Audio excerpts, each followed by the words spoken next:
Olá, você está no Alesp em Pauta. Obrigado pela sua companhia. Eu sou Jeremias Gomes e a gente vai falar sobre cuidados paliativos. Há 10 anos, a OMS, a Organização Mundial de Saúde, publicou uma resolução colocando os cuidados paliativos como urgentes para a saúde pública. Será que a gente evoluiu nesses últimos 10 anos em questão de saúde pública, em sistema de saúde ou não? E, se não, em quais pontos nós podemos melhorar? Nós estamos aqui com dois especialistas. Douglas Crispim, que é médico geriatra, paliativista, ele presidiu a Academia Nacional de Cuidados Paliativos e atualmente é diretor na Aliança Mundial de Cuidados Paliativos. Seja bem-vindo, Dr. Douglas. Obrigado pelo convite. Também com a gente, Natália Caldas Brito, ela é enfermeira e supervisora em cuidados paliativos. Seja bem-vinda, Natália. Olá, obrigada pelo convite. Muito bem, vamos voltar aqui com o Dr. Douglas. Doutor, a gente fala em cuidados paliativos, né? É sempre bom conceituar, porque no imaginário popular a gente tem como paliativo alguma coisa que o próprio nome já diz, né? Talvez até no imaginário não serve para muita coisa. No âmbito da saúde, o conceito é diferente, né? O conceito é diferente, eu gosto sempre de colocar de uma forma simples, para que todos possam entender, que o cuidado paliativo ele é a prevenção e o cuidado ao sofrimento de pessoas que convivem com doenças mais graves e que possam ameaçar a sua vida. E esse cuidado ele envolve muitas profissões, não é só o médico, porque nós sofremos de muitas formas, não só da forma física. E ele envolve também cuidar da família da pessoa que está doente e necessariamente estar junto da pessoa que está passando por essa enfermidade. Doutor Douglas, o senhor esteve aqui com a gente há 10 anos. Aproveita para atualizar para a gente, porque o senhor já há 10 anos já cuida desse assunto. Fala um pouquinho da sua trajetória. O senhor presidiu a Academia Nacional de Cuidados Paliativos. Como é que o senhor foi parar nessa área, o desenvolvimento da sua carreira, para a gente entender um pouco? Então, eu entrei nos cuidados paliativos desde quando eu estava na geriatria, né? Eu já percebi que a forma de cuidado nossa era muito focado na doença e que a nossa sociedade ela estava envelhecendo rapidamente, ou seja, mostrando que a gente tinha muito o que comemorar, porque nós vivemos mais, hoje os tratamentos estão bem melhores, e aí faltava uma coisa, será que as pessoas precisam, além do sofrimento de já ter a doença, passar por um sofrimento a mais? E eu percebi que muito do tratamento que eu mesmo praticava anteriormente, né, de fazer os cuidados paliativos, eu sentia que isso também gerava sofrimento nas pessoas. E me despertou nessa época, então desde quando eu terminei a geriatria, eu já me dediquei aos cuidados paliativos. Eu trabalho com muito orgulho aqui no SUS, né, no cuidado paliativo no Hospital das Clínicas, em São Paulo.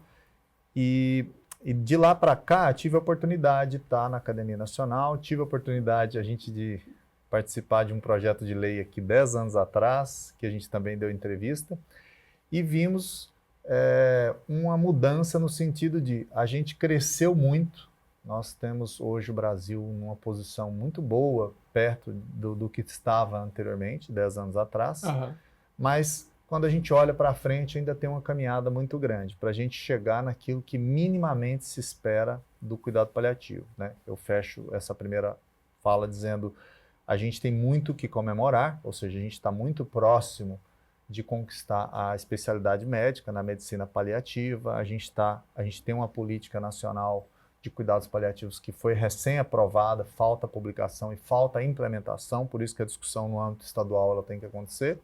A gente tem várias profissões, como inclusive a enfermagem, que já conquistaram a especialidade, estão no outro patamar. Então a gente tem muito o que comemorar, né? Mas quando a gente olha para frente, infelizmente a maioria das pessoas que precisa do cuidado paliativo hoje ainda não recebe.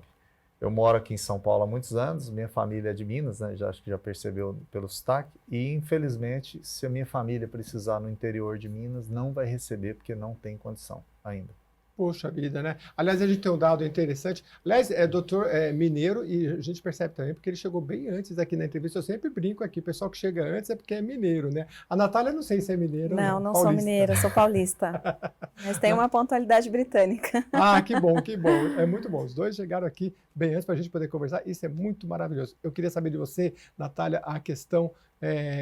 parece que tem um dado aí de um atendimento para 900 mil pessoas, né? Depois eu queria que você falasse desse dado, mas primeiro se apresenta melhor para a gente, como é que é a sua trajetória aí até chegar aos cuidados paliativos. Na verdade, eu não tenho nenhuma outra trajetória a não ser em cuidados paliativos. Ah, é? Desde a minha formação como enfermeira, minha primeira atuação foi num hospice, inclusive atendia pacientes do HC, recebia esses pacientes para fim de vida. O hospice, ele é como se fosse um hospital de transição de cuidados. Então, ele funciona como um hospital, mas ele não tem setores críticos, como pronto-socorros e UTIs. Então, lá são pacientes que estão já no seu último momento de vida, e aí a gente faz essa transição justamente para desafogar os leitos dos hospitais, para que tenham leitos para outro tipo de perfil de paciente. Então, esses pacientes fazem essa transição para esses locais chamados hospices, para a gente fazer o fim de vida em um óbito adequado, com um cuidado humanizado. Então, é um local onde ele vai ter todo o suporte que ele teria no hospital, mas um cuidado especializado, ou seja,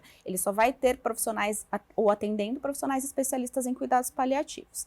Então, ali começou a minha trajetória em cuidados paliativos, isso em 2013, e desde então vim passando por diversos outros serviços com cuidados paliativos, em âmbito domiciliar, hospitalar, ambulatorial, mas sempre em cuidados paliativos. Até tentei ir para outras áreas, mas o paliativo, como o Dr. Douglas provavelmente deve saber, uma vez que você se insere no cuidado paliativo, dificilmente você sai, porque você se apaixona por essa área da medicina, da enfermagem, essa área da saúde, porque é uma área tão carente de profissionais e é uma área tão específica de perfil de pacientes e familiares que necessitam desse suporte adequado. Então, eu nunca me vi em uma outra área que não seja o cuidado paliativo. E como o Dr. Douglas trouxe, de 10 anos para cá a gente teve muitas evoluções, mas ainda para algo mais acessível para a população, a gente ainda tem um caminho muito longo pela frente. A gente dava aquele número de 1 para 900 mil pessoas, isso no estado de São Paulo. Isso. No Brasil é 1 para 1,5 milhão. Isso, nós temos um serviço a cada 900 mil pessoas,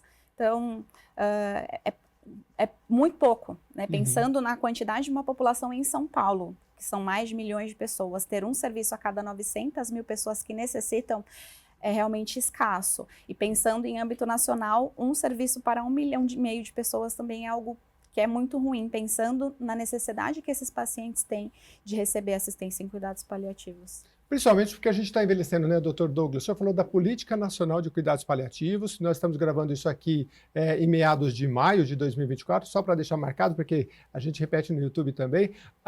E essa é uma política que precisa ser debatida no âmbito estadual, né? Por exemplo, como nós falávamos antes, inclusive, nós temos uma comissão de saúde aqui na casa, né? Temos muitas frentes parlamentares, né? Então, uma frente parlamentar que venha a cuidar disso também é bem-vinda, né? E na medida em que se debate mais o poder público, e com vocês que são profissionais, vão surgindo ideias, né, para bem aplicar o recurso público. No caso da política, o senhor sabe se ela já define recursos ou não?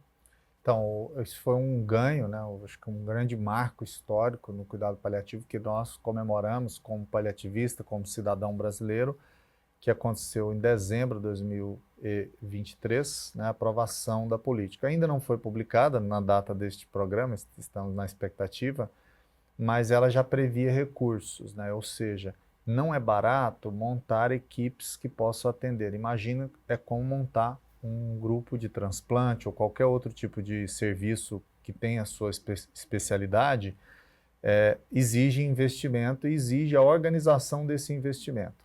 Como o Brasil é um país continental, não é a mesma realidade de São Paulo a do estado do Pará, por exemplo. Então, é muito importante isso que você trouxe sobre que isso seja também discutido, o planejamento da implementação seja feito também nos âmbitos estaduais, né? E o CONAS vem fazendo um trabalho muito legal aí, mas que seja feito primeiro por pessoas técnicas da área, né, que tenham experiência, e que seja feito com a realidade local, porque e dentro de São Paulo a gente já tem realidades diferentes. Você vai no Oeste Paulista, é de uma forma, você vai em outras áreas de São Paulo, a região metropolitana funciona de outra forma, então tem essas particularidades e a responsabilidade com o bem público, né? Eu acho que quando for publicada, certamente a Alesp deve participar e a gente estimula que os nossos representantes tenham interesse por uma área tão bonita que vai ajudar tanta população. Sim, sim, nós temos vários deputados aqui que trabalham na área da saúde, tem a comissão de saúde e deputados, inclusive, que trabalham com algumas especialidades. E a questão da deficiência também, que tem uma comunicação com a área da saúde e outras áreas da educação, por exemplo. Então, está tudo muito interligado e a gente, com certeza, vai voltar esse tema aqui com parlamentares para discutir. Agora, deixa eu prestar um pouco de serviço de saúde, de utilidade pública.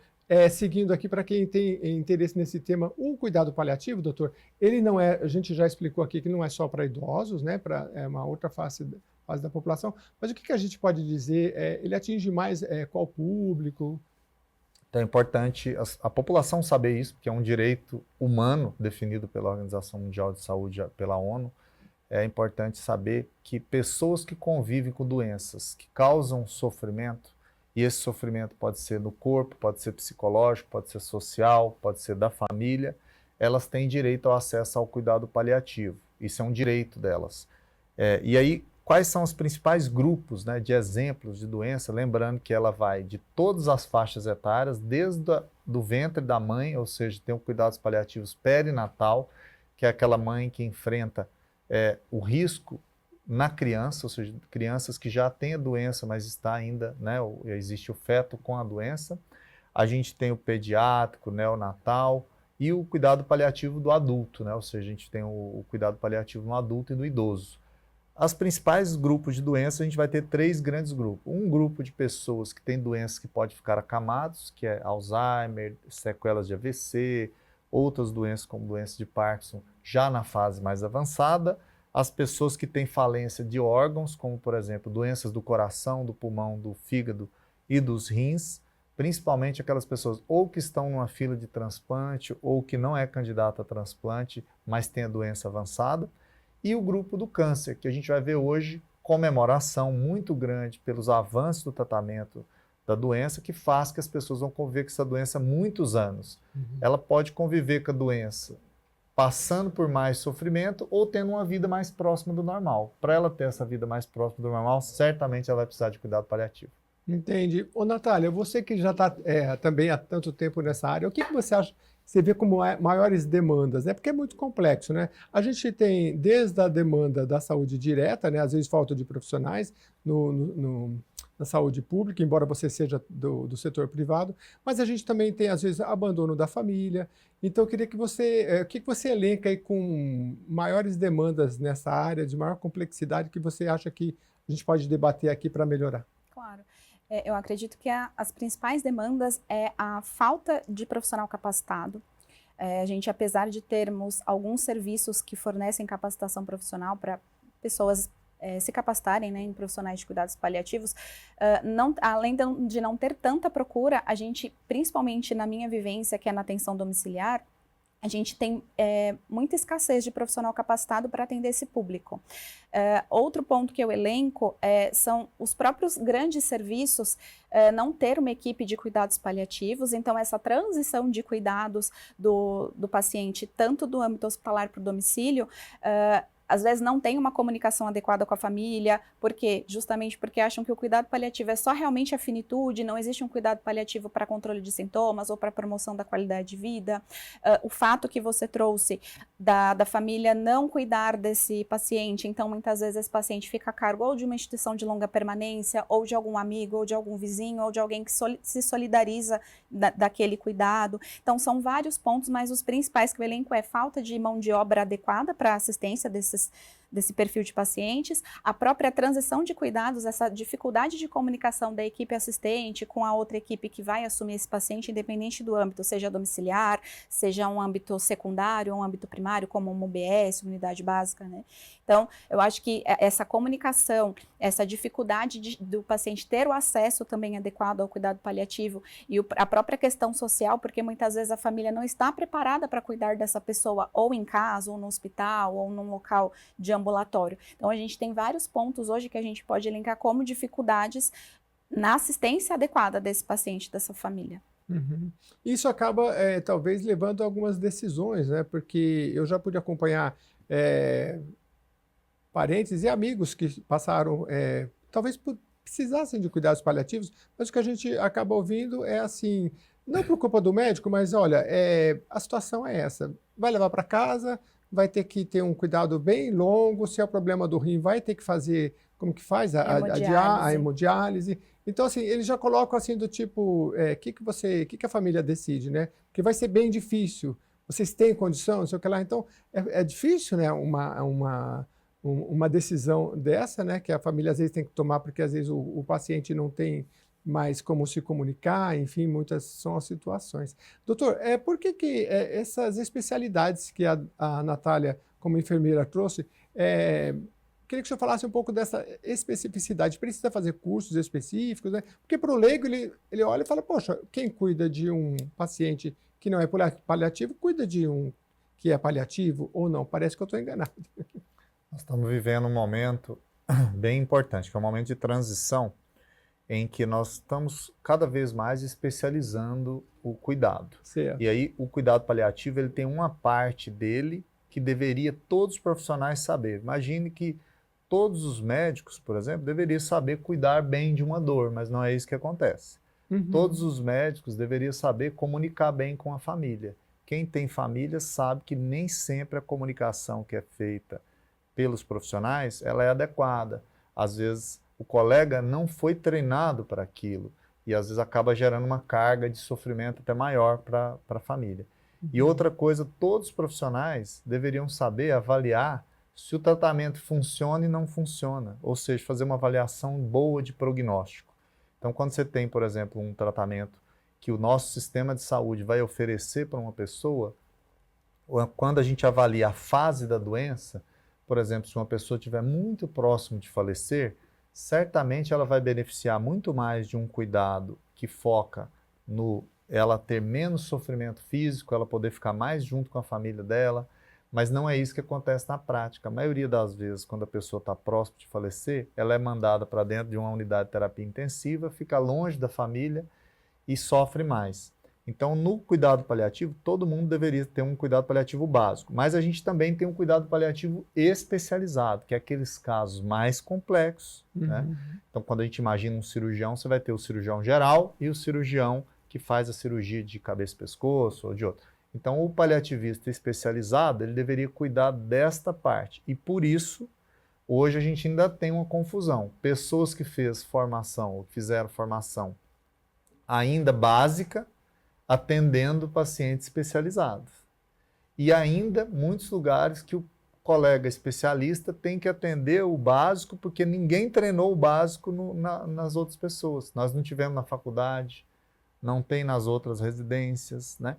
Tem melhorado, mas ainda agora a gente precisa passar por esse crivo. E aí eu sempre reforço, né? E a gente tem agora o apoio do Conselho Federal de Medicina para criação da especialidade médica. Nós precisamos ter um norte de referência para casos complexos dentro do cuidado paliativo, que é a responsabilidade nossa também com o paciente, a segurança do paciente.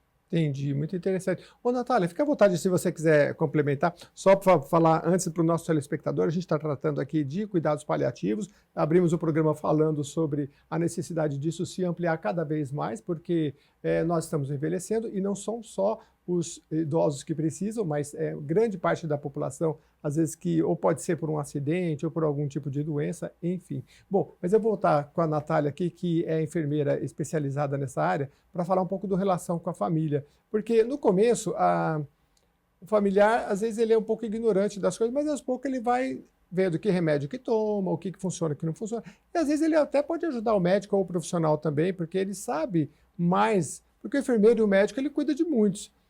A mãe, o irmão, aquele que está cuidando daquele paciente, está todo dia ali, às vezes ele sabe mais, né? Como que essa relação pode ser saudável? Na verdade, eu costumo dizer que o cuidado paliativo, o principal pilar dele é a criação de vínculo. Então, por mais que o profissional paliativista ele tenha N pacientes, ele precisa saber quem é aquele paciente, quem é aquela família, justamente para trazer essa segurança e se comunicar melhor. Quando a gente tem casos assim, onde pacientes usam muitas medicações, onde a família, você percebe uma sobrecarga, um estresse do cuidador, pela minha vivência, de todos os âmbitos de paliativo que eu já passei, a gente sempre tentava buscar uma rede de apoio. Então, o cuidado paliativo, ele é interdisciplinar. o Dr. Douglas não consegue fazer sozinho como médico, eu como enfermeira não consigo fazer sozinho, então a gente sempre vai precisar dessa equipe multi. Então, uma vez que eu identifico uma dificuldade nessa família, uma vez que eu identifico uma necessidade de uma abordagem de outros âmbitos da área da assistência, eu vou fazer o acionamento do serviço social para me formar essa rede de cuidados, verificar pessoas que podem apoiar essa família. Muitas vezes é um idoso que tem um filho único que também é idoso, então é um domicílio que apresenta risco porque é um idoso cuidando de outro idoso. Sim. Então eu preciso saber se tem algum vizinho que consegue dar um suporte, se tem algum familiar distante, se tem alguma outra pessoa que consegue absorver essa autonomia desse paciente que já não é mais... já não existe mais, então se o paciente ele já está acamado, já não se comunica, a gente precisa transferir essa autonomia de tomada de decisão para uma outra pessoa. Às vezes essa sobrecarga de cuidador traz problemas psicológicos para esse cuidador que está sobrecarregado, então precisa acionar o serviço de psicologia para dar o suporte para essa família. Quando você fala esse cuidador, pode não ser o cuidador profissional, às vezes é a mãe, o irmão, às vezes familiar. Algum familiar que está ali dando suporte para essa família. Só para não confundir, porque hoje a gente também fala como cuidador, porque tem o enfermeiro e tem o cuidador profissional. Você está falando daquele cuidador que às vezes não tem um cuidador profissional e ele está ali, né? Às vezes trabalha, volta e tem que dividir com a família esse trabalho todo, né? Isso. Depois do intervalo, a Natália vai dar mais algumas orientações, porque, olha, não são pouca gente, é lógico que a gente não vê, porque muitas vezes essas pessoas estão em casas, estão nos hospitais, mas não é um público pequeno. Talvez você que está nos acompanhando tenha um parente, tenha alguém na sua família que precisa desses cuidados paliativos. Fique muito atento, porque aqui na Assembleia Legislativa de São Paulo a gente tem um debate sempre recorrente, né? E tem uma lei que no segundo bloco eu vou trazer aqui para você ficar bem atento, atenta, para saber dos seus direitos também, tá bom? A gente volta já.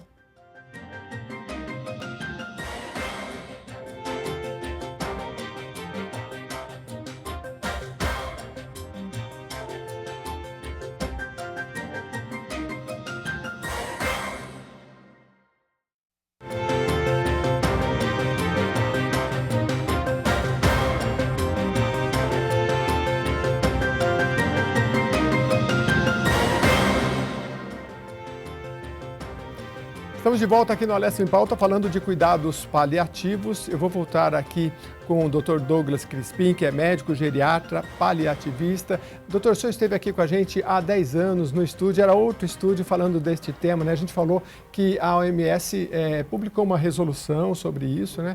Eu queria que o senhor falasse um pouco desse avanço, dos impactos na saúde, da política pública, né? O senhor está no HC, que, salvo engano, é o HC que faz aniversário esse ano, senhor?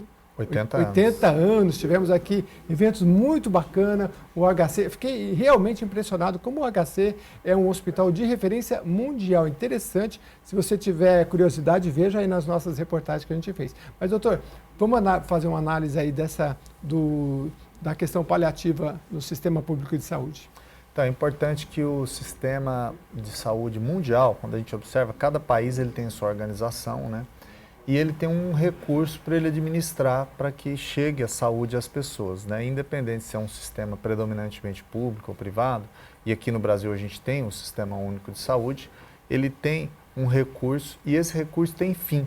E observe que a cada ano a gente vem criando novos tratamentos. Então você vê novas quimioterapias, novos tratamentos. Esses tratamentos, isso aí a gente comemora. Olha, tem um tratamento novo, então a gente tem condições de viver mais ou de prolongar mais o tempo, mesmo convivendo com a doença hoje, né? Então observe a situação do HIV como era 10 anos atrás, como é hoje. A pessoa convive com sua doença, leva a sua vida, a pessoa que tem doença cardíaca, câncer, né? Então é importante esses avanços. Só que aí entra uma outra questão. Quando os tratamentos vão aumentando e a pessoa começa a piorar mesmo com os tratamentos, é importante a gente ver um momento chave de tomada de decisão de será que vale a pena esse tratamento, está funcionando, está fazendo bem para a pessoa, está fazendo ela viver mais e melhor, ou será que esse tratamento está causando efeitos colaterais, sofrimento na pessoa, tirando ela de perto das pessoas que ela mais gosta? Quando a gente olha esse raciocínio lá na pessoa, ele se expande para o sistema de saúde. Por quê?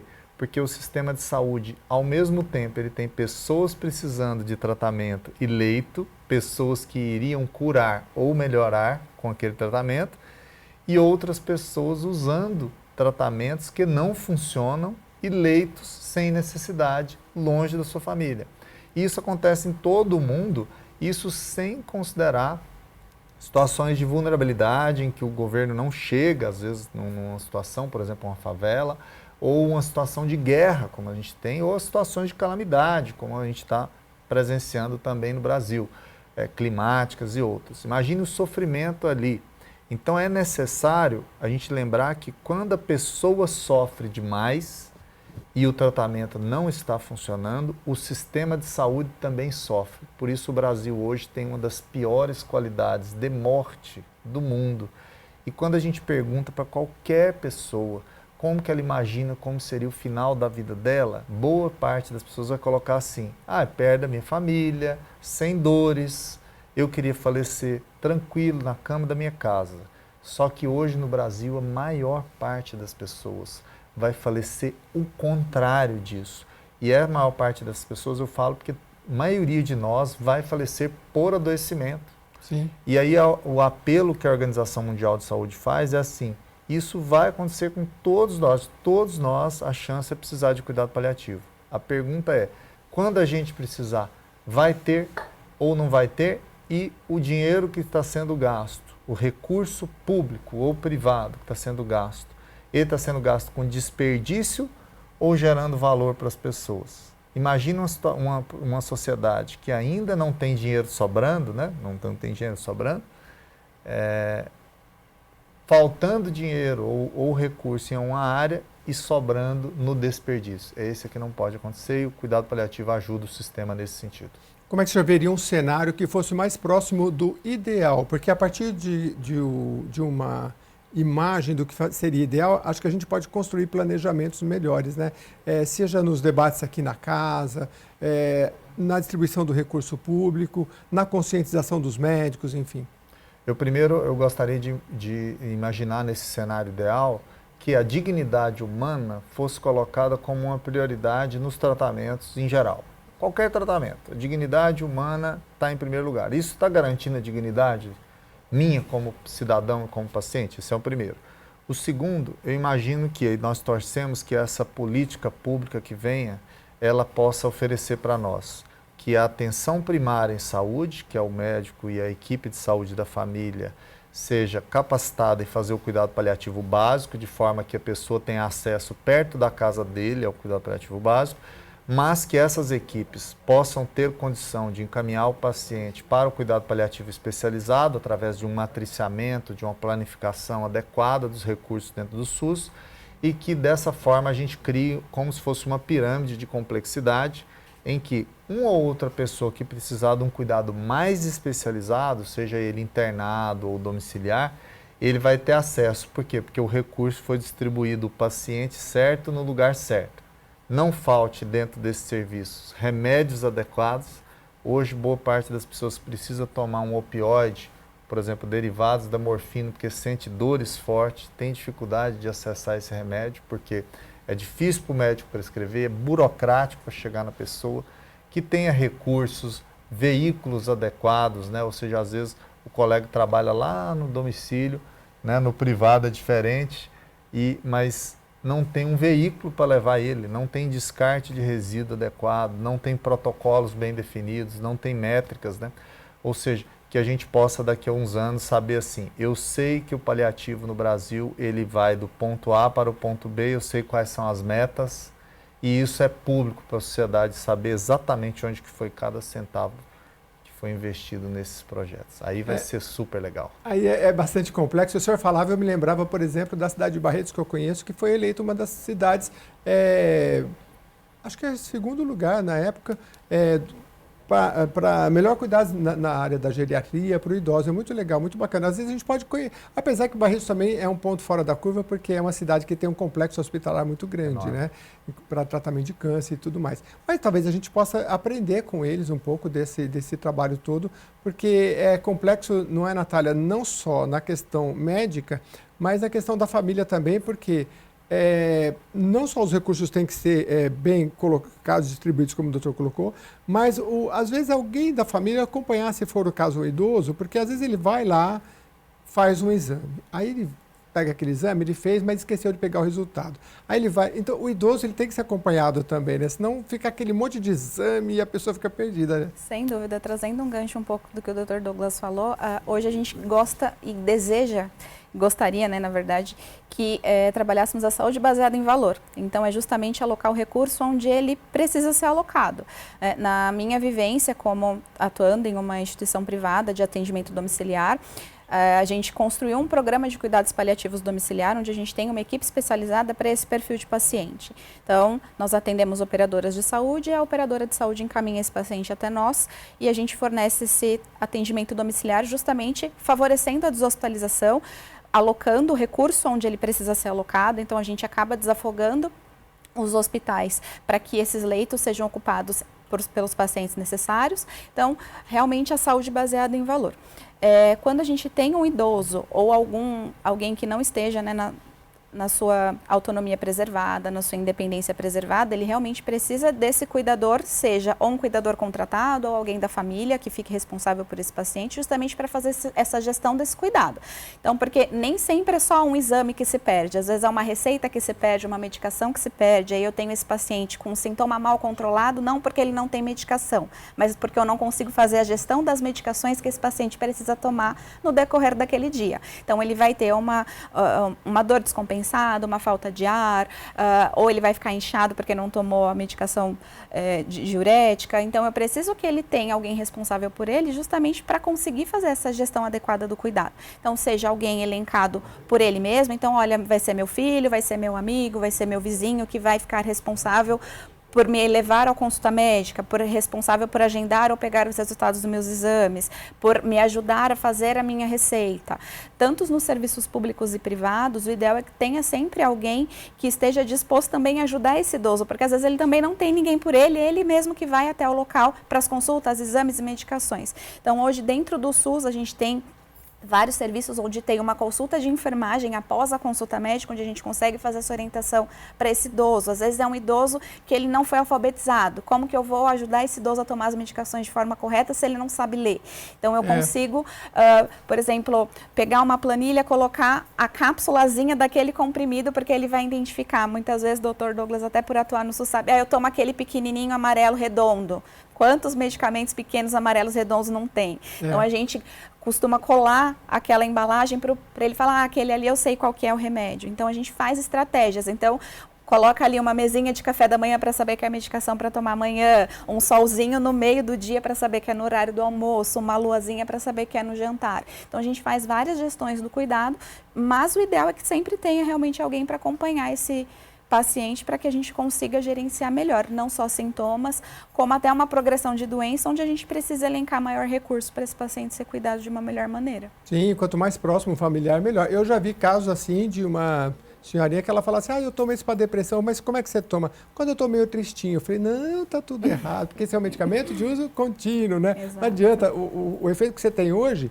é porque, às vezes, é o efeito de ontem que vai fazer efeito hoje, é contínuo, você não pode começar a parar e tomar outro, né?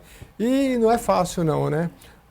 Às vezes, chega-se a 5, 6, 7 remédios por dia, até mais às vezes, né? E aí é bem complexo mesmo gerenciar tudo isso. Deixa eu falar da lei, que já é lei no estado de São Paulo, de autoria do deputado Daniel Soares, que é a 17292, ela é de 2020. Se você tiver curiosidade, é só procurar aí.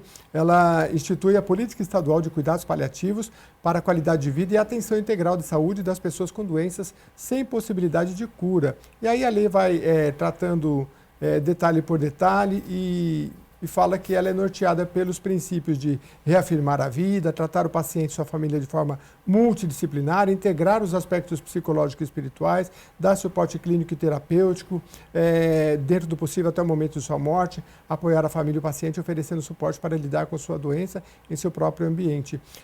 São muitos aspectos interessantes. É uma lei que dá diretrizes importantes, né, doutor? Eu acho que, assim como o Brasil hoje tem muitos estados que têm leis estaduais, inclusive tem até leis municipais, né? Elas têm esse papel impulsionador, sensibilizador, né? Apesar das leis muitas vezes não envolver já a destinação de recursos, que não vem por essa via, vem via política pública, ela se soma, né? Porque agora quando a gente pega uma política aprovada, soma-se, né, então, uma força de uma lei, né, aqui em São Paulo também tem a Lei Mário Covas, que é da época do nosso ex-governador, e ela traz esse princípio de valorizar a autonomia do nosso paciente, principalmente próximo ao final da vida.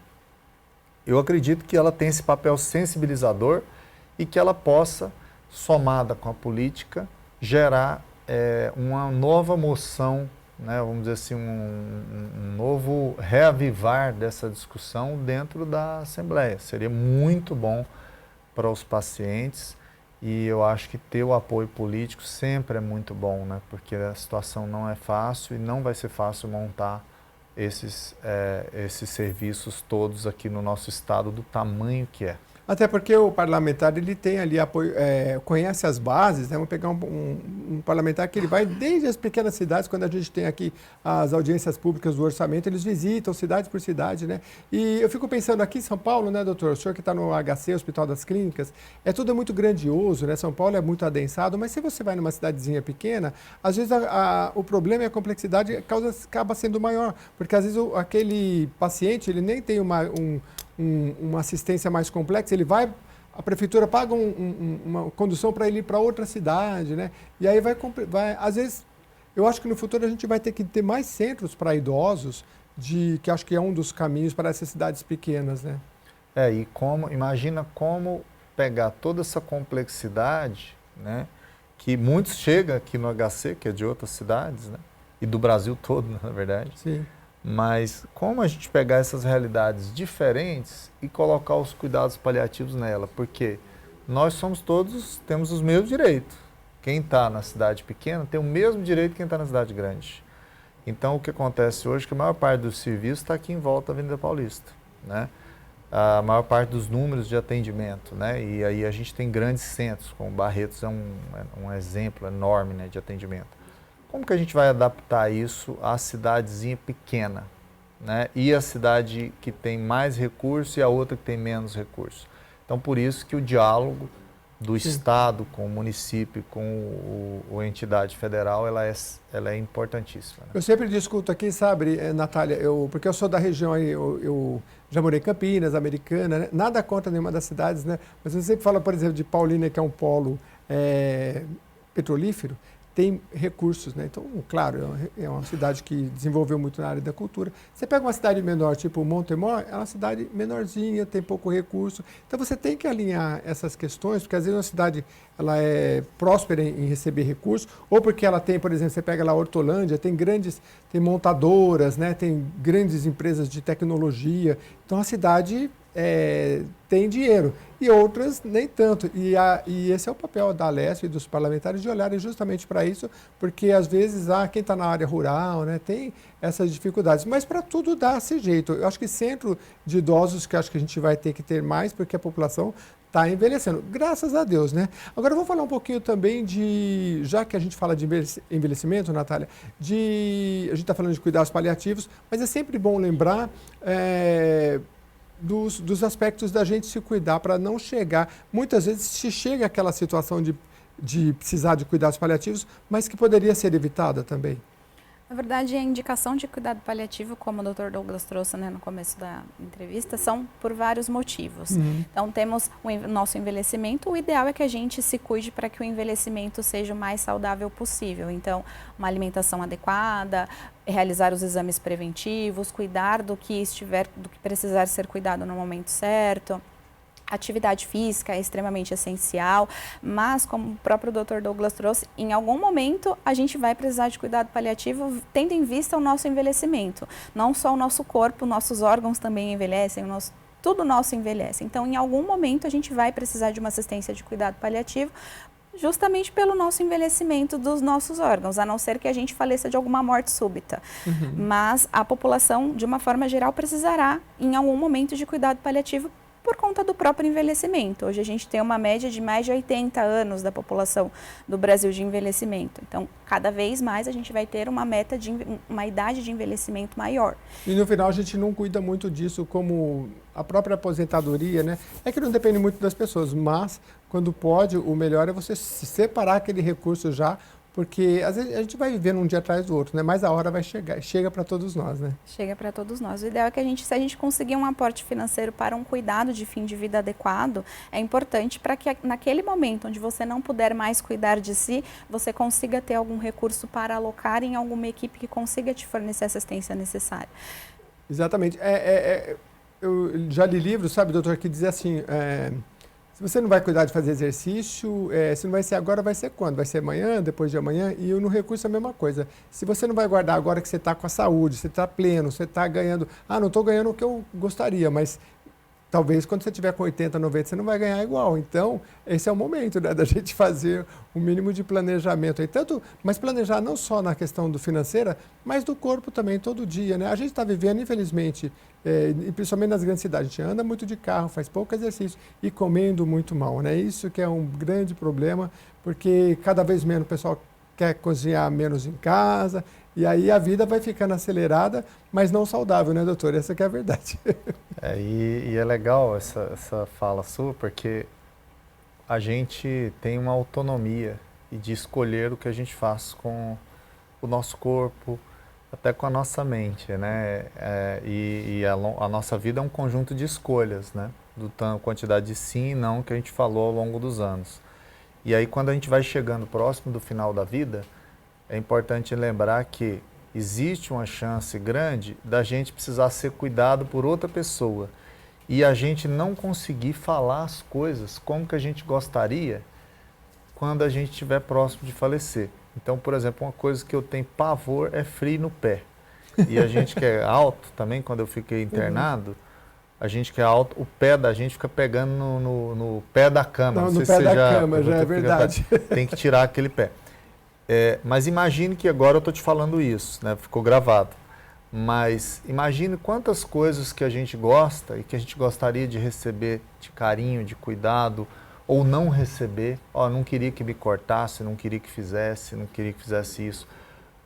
E aí hoje existe uma ferramenta, que é a Diretiva Antecipada de Vontade, que é justamente a possibilidade de você deixar registrado e deixar uma pessoa responsável assim, se algum dia eu não puder falar por mim, as minhas escolhas são essas. E fica registrado, e isso também faz parte do cuidado paliativo. Agora, para eu escrever isso, tem que ser num momento precoce, em que a pessoa, que eu ainda estou bem.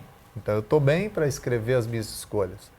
Então, hoje tem pessoas muito importantes que estudam o tema e que publicam nesse tema aqui no Brasil, e que é possível, inclusive, você deixar hoje já, Jeremias, a sua escolha de como você quer ser tratado se um dia você não puder mais. Interessantíssimo. falar. E como é que seriam essas escolhas desde detalhes de, olha, eu não gosto de dormir só de lado ou de barriga para cima, até, o senhor fala em planejamento financeiro também, tudo? Principalmente a parte e aí pegando aqui a parte de saúde, vou imaginar, tem pessoas que, isso obviamente é muito livre, né, a escrita, né?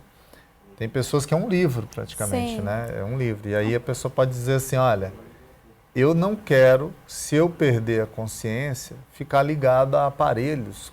Interessantíssimo isso. Por muitos anos. Sim. Sem um testamento vital. Nós tivemos Isso pode ser registrado por um advogado no cartório. É um documento. Isso é interessante. Gente, é difícil falar disso, né? É como planejamento financeiro familiar, né? Às vezes a pessoa não quer falar, mas tem que falar e isso é interessantíssimo. Eu vi uma notícia recente que acho que o país da Europa, o juiz autorizou lá a mulher desligar os aparelhos, porque ela manifestou, ela falou, eu não quero mais. E nós tivemos, acho que aqui na América Latina também, um outro caso, que os médicos eram ligados a determinada religião e eles não quiseram. Não sei se vocês acompanharam. E ela falou, não, mas eu quero. Foi para a justiça, o juiz determinou. Mas os médicos não queriam porque eles eram... O hospital era ligado a uma religião que não permitia. Tá tudo coisa para se discutir, e é claro, tem que se respeitar a religião das pessoas, dos médicos, do hospital, mas principalmente a vontade da pessoa. Então, essa vontade de deixar escrito é muito interessante. Só rapidinho, que a gente já vai acabar, mas Natália, o doutor falou uma coisa interessante, já que a gente está falando de cuidados paliativos, tratando de política pública e tudo mais, mas existe a questão da pessoa de não se comunicar. Tem alguma orientação que você dá? Porque, às vezes, a pessoa tem familiar que fica, mexe com os olhos, faz assim, e aí... A pessoa faz e você não entende, né? Dá uma orientação aí pra gente. Tem aplicativo, mas também é caro, a gente não entende. Eu costumo dizer, Jeremias, que não existe o mundo sem comunicação. O mundo é impossível existir sem comunicação. Então, de alguma forma, o corpo fala quando a voz não sai. Então, de você olhar para o paciente, principalmente se você tiver uma expertise maior em um caso de finitude que o paciente já está realmente progredindo mais para o fim de vida, o corpo dele conversa com você. Então, por algum estímulo que você faça e o paciente acaba te respondendo por expressões faciais, o próprio corpo, não só a parte externa, a parte interna do corpo da pessoa também conversa com você para te indicar que aquele paciente já está num processo de finitude, por exemplo. Fazer perguntas principais, que acho que são principalmente em relação à fome e dor, tem mais uma que eu esqueci, a pessoa ir por esses caminhos, tá doendo, tá? É na cabeça, e a pessoa ou mexe com o olho, ou não mexe, né? É aqui, aí você vai descobrir, né? Quem está do lado de fora se comunicando tem que ter um pouquinho de técnica, né, doutor? Exato. A gente costuma dizer que as pessoas que ficam responsáveis por esses pacientes, no olhar eles já conseguem identificar se ele está com dor, se ele está com fome, se tem alguma coisa incomodando. Tem que saber se é no pé, se é na barriga. Exato, justamente. Então, você vai realmente aos toques para conseguir entender. Às vezes, esse paciente está com uma dor generalizada. Então, algum movimento que você vai fazer, o corpo inteiro dele vai fazer, como a gente fala, como se fosse posição fetal. Então, que é aquele reprimir do corpo. Ou o próprio rosto faz ruguinha aqui bem no meio do nariz, um rosto, como se fosse um rosto envelhecido, um rosto de tristeza. Então, o próprio corpo nos diz aonde está. Quando é uma dor generalizada, normalmente o paciente ele se contrai de uma certa forma. Quando é uma dor mais localizada, normalmente é no rosto. Então, a expressão fica uma expressão de mais triste, cabisbaixo. Principalmente a gente vê ruguinha aqui, que é aquele 11 que a gente faz no meio do nariz, é o principal quando a gente vê fáceis de dor. Então, a gente tem várias escalas de aplicação de dor, quando o paciente se comunica, né, de 0 a 10, que é a mais comum, e a PAINADE, que são quando os pacientes eles não contactam. Então, quando ele não contacta, a gente faz estímulos no corpo para a gente saber aonde dói e a intensidade dessa dor para a gente conseguir ajustar. Tem muita ciência. A Natália vai precisar vir um programa só para falar de todos esses detalhes aqui, porque é muito interessante mesmo. Eu queria agradecer bastante o Dr. Douglas Crispim, é médico, geriatra, paliativista, ele presidiu a Academia Nacional de Cuidados Paliativos e hoje é diretor da Aliança Mundial de Cuidados Paliativos. Obrigado, viu, doutor, por ter vindo. Muito obrigado pelo convite. E também a Natália Caldas Brito, enfermeira e supervisora em cuidados paliativos. Ela atua em uma empresa aqui em São Paulo, na capital paulista, né? Aqui na capital. Obrigado, viu, Natália? Eu que agradeço o convite. E a gente fica por aqui agradecendo a sua audiência. Mande as suas sugestões de programas, a gente vai trazendo aqui na medida do possível e reveja esse programa lá nas nossas redes sociais. Eu sou Jeremias Gomes, obrigado pela sua companhia. Até a próxima edição.